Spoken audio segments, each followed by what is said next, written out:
Hello guys, నేనైతే ఇన్ని రోజులు కలర్ గేమ్ చేసిన కదా, కొంతమంది దాన్ని ఫేక్ అనుకోరు. దాన్ని నమ్మిన వాళ్ళు మాత్రం, నా మాటలేని నన్ను ఫాలో అయిన వాళ్ళు మాత్రం మస్తు సంపాదించేసుకోరు గైస్. సో ఇప్పుడైనా మీకు ఇంకా ఆడని వాళ్ళకి మళ్ళీ ఇంకో ఛాన్స్ ఉంది. దాని మీద నమ్మకం లేకుంటే ఇంకో కొత్తది కూడా తీసుకొస్తున్నా. వేరే ప్లాట్ఫామ్ కాదు, మళ్ళీ చెప్తున్నా, ఓన్లీ 55 క్లబ్.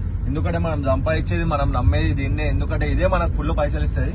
సో చూడండి మీరు ఒకసారి, ఇంత సింపుల్ గా ఒక్క క్లిక్ తోని కొన్ని లక్షలు సంపాదించుకోవచ్చు. చూడండి, మీకు ఓపెన్ చేయగానే ఇట్లా వస్తుంది గైస్. అరే మాకి ఇచ్చుది నాకు అర్థం కాదు. మాగా ముసడా ఇది. మీరు అటు నార్త్లో మొత్తం వీళ్ళని కరెక్ట్ ప్రెడిక్షన్ చేసిన ఇన్ఫ్లుయెన్సర్లను ఒక్కొక్కడిని వేసుకపోయారు కదరా. మీకు అయినా భయం అనిపిస్తలేదురా వేసుకపోతారు వస్తారు అని? మాకి గుద్దలలో బాగానే దమ్ములు ఉన్నాయి, బయటికి ఇచ్చుదు ఇంతానం దమ్ములు ఉన్నాయి. మాకి పరేషాని ముంగటోడిని ముండమోపి మీరు ఇట్లా గుద్దలు ఒకమాయించుకుంటారు గాయస్. ఇళ్ళకి మీకు రావు, ఇళ్ళకి వస్తాయి గుద్దవాళ్ళగా. ఎందుకంటే మీరు ఆడతారు, ముండమోపుతారు, ఇళ్ళకి వస్తాయి అవి. బా దిస్ అనే రూల్. ఇది ఒక సైకిల్, రీసైకిల్ అన్నట్టు. ఈడిది ఆడిది మొత్తం మీరు మధ్యలో మీరు బుగ్గ చూతుగాళ్ళు గొర్రెలు.